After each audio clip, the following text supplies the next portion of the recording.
This video is for fitting a Premier track that is less than 2.5 meters in length outside a window recess. Fitting an Integra Premier corded or uncorded curtain track requires just a few general hand tools, some simple planning and, most importantly, careful measuring. The fixing method for an uncorded track is the same as for a corded track, except for centering the master slides and fixing the tension pulley. Firstly, make sure that you have all of the parts by checking the contents list in the instruction leaflet provided with your product. If you are missing any parts, please call the helpline on the number provided in the instruction leaflet. We recommend that you fix the curtain track to a pre-installed wooden batten if possible. If you are fixing to a studded or plasterboard wall or masonry, please ensure that you have the correct wall plugs to suit your type of wall. These may be different from the wall plugs provided with the track. If you are in any doubt, please consult your local DIY store or a professional builder. Consider how you want your curtain to look when it's in place. Will it cover light switches, sockets, or other devices? Will you be able to easily and safely reach the curtain to operate the cord when installed? Clear a space around you so that you have plenty of room to work. Before commencing, you will need the following tools: drill and drill bits, pencil, screwdriver, spirit level, hacksaw and file. The track can be wall fixed or ceiling fixed, either inside or outside the window recess. When you have decided where you want to fit your track, use the spirit level to mark out the position of the track. If you are fitting outside the window recess, this should be approximately 10 centimeters above the window. You should leave approximately 15 centimeters either side of the recess to allow the curtains to stack back. Find the midpoint of the window and mark the position. If fixing to the outside of the recess, mark 10 centimeters above the window, but make sure that you are not too close to the ceiling or you may not be able to fit the track to the brackets. Working out from the midpoint, mark the position of the remaining brackets using the tape measure, pencil and spirit level. The brackets should be evenly spaced between 30 centimeters and 50 centimeters. Do not space more than 50 centimeters apart. The brackets are a two-part system consisting of a base bracket and a mounting bracket. You will need to fix the base bracket first. If you are mounting onto a wooden batten, drill a 2 mm diameter hole at the marked positions and tighten the screws into the base brackets.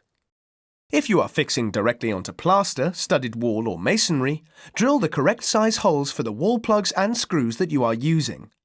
Insert the wall plugs into the drilled holes and tighten the screws into the brackets. When you have fixed all of the base brackets into position, slide the mounting bracket into them. Remember that if you are using a two-part track, 2.5 meters or above, the joining piece is the longest mounting bracket. After fixing all of the brackets, measure the amount of track you need. Remember to allow 10 centimeters for each end pulley if you have a corded track. Mark the position of the cut with the pencil. To cut the track to size, lie the track face downwards on a clean surface. If the track is corded, push the master slides and the gliders beyond the cut mark. Remove the pulley covers by loosening the retaining screws and gently pulling the cover away from the track, taking care not to twist the cords. Carefully remove the cords from the track channels and fold them back beyond the marked cut line, taking care not to twist the cords. Using the hacksaw, cut the track at the marked line. Make sure that you do not cut through the cords. Remove the burrs from the ends of the track and return the cords to the channels. Slide the pulley cover back onto the end of the track and tighten the retaining screw. Pull on the cord drop to remove any slack in the cord. The track has a two-stage click system to lock it into place on the brackets. You may find it easier if two people fit longer tracks. If the track is in a single length, start at one end and hook the track onto the first barb of each bracket. You will feel the first click. Once the track has been mounted onto all of the brackets to the first stage click, check the position of the track and centralize as necessary by moving it from side to side. Once the track is correctly positioned, press firmly to snap the track over the inner barb to engage the second stage click. Once you have cut the track, you may need to center the master slides. Pull the cord so that each master slide returns to its own end of the track. You will notice that one master slide does not fully return to the gliders. Unhook the cord from the locking mechanism on the unknotted master slide, but keep a firm hold of the cord to prevent losing it in the track channel. Slide the master slide towards the end of the track until it reaches the gliders. Pull the cord drop until the slack at the back of the master slide has been taken up. Then loop the cord firmly around the locking mechanism. Check that the master slides meet in the centre by pulling on the cords. Repeat the previous steps if necessary. For ceiling fixing or fixing to the top of the window recess, you do not need the base brackets. Mark the end positions and the midpoint of where you want the track to go, and, using the spirit level, draw a line between the 2 points, ensuring that it is parallel to the window. Remember to leave 15 centimetres at either side of the window for the curtains to stack back, if you are fixing to the ceiling outside the window recess.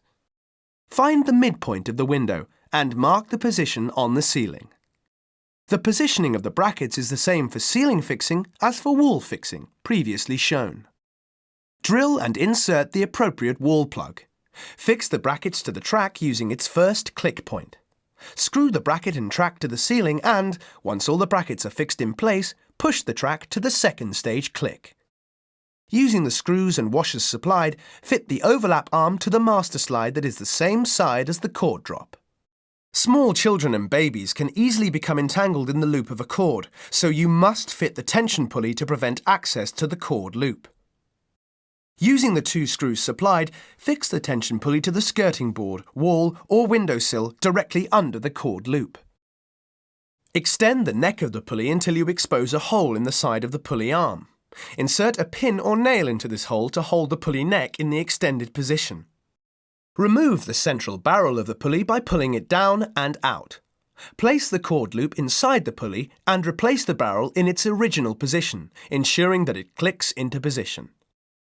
Take up the cord slack in the pulley by pulling one of the knotted cord ends at the master slide until the cord loop sits inside the pulley barrel. Tie a knot in the cord directly behind the master slide. Remove the pin or nail from the hole in the pulley neck. The neck will now slide back inside the pulley body and tighten the cord in the tension pulley. If the cord still feels a little slack, go back to the master slide and pull the cord tighter, retying the knot when the cord feels tight in the tension pulley. Only when you are satisfied that the cord is tight in the tension pulley, cut the excess cord at the master slide, being careful to cut the cord in front of the knot so that the knot stays in place. If you remove the knot, the cord will unravel. If the cord becomes twisted, rotate the head of the tension pulley to untwist the cord. Now you are ready to hang your curtains.